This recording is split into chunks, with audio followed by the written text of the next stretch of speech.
तो basically LKG के students के लिए क्या क्या सब्जेक्ट होते हैं, तो वो होते हैं हिंदी,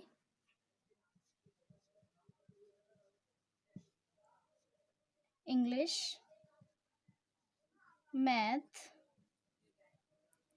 और एक क्लास पोएम। ठीक है, क्या होता है? हिंदी, इंग्लिश, मैथ और पोएम। सबसे पहले हम पोएम वाली चीज़ को क्लैरिफाई करते हैं। देखिए पोएम में क्या है, सिर्फ आपको 10 एटलीस्ट पोएम उन्हें सिखानी है। किस किस में? हिंदी में और इंग्लिश में। ठीक है, 10 पोएम आपको दोनों लैंग्वेजेस में उनको सिखा देनी है और वो बहुत जल्दी सीख जाएंगे। वर्बल है और इंटरेस्टेड होता है, बहुत ही जल्दी सीख जाते हैं। ठीक है, फिर है हिंदी, इंग्लिश और मैथ। सबसे पहले हिंदी में क्या, अ से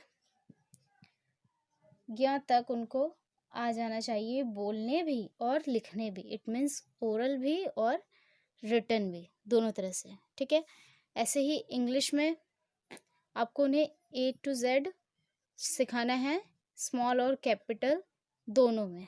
ठीक है, ओरल भी और रिटन भी। फाइन। इसी तरीके से मैथ में एटलीस्ट 1 to 50 तक उनको आना ही चाहिए। ONE1 एटलीस्ट 20 तक आना ही चाहिए। ठीक है, ये आपको उन्हें सिखाना है रिटन और ओरल दोनों में। क्लियर है? ये ऐसी चीज़ें हैं जो आपको उन्हें रिटन ओरल दोनों सिखानी है और सिखानी ही है, बहुत ज़्यादा ज़रूरी है एलकेजी के स्टूडेंट्स के लिए।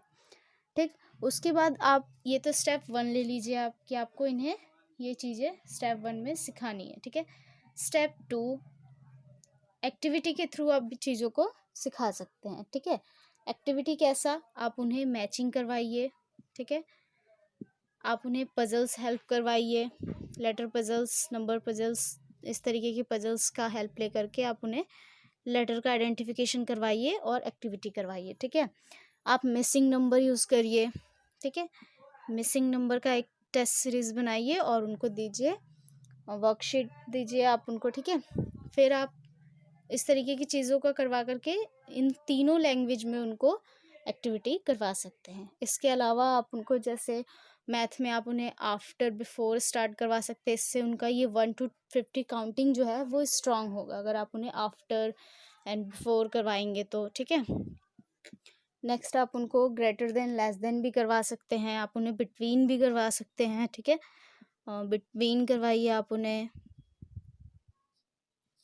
आप उन्हें greater than, less than, equal, इन चीज़ों को करवाइए। ठीक है, उसके बाद एक चीज़ आती है, वो होती है वोकैबलरी।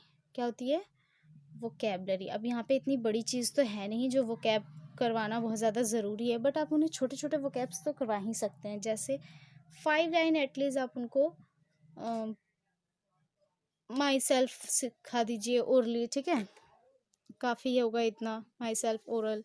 या फिर आप उनको छोटे छोटे वर्ड्स जैसे थिन का क्या मतलब होता है,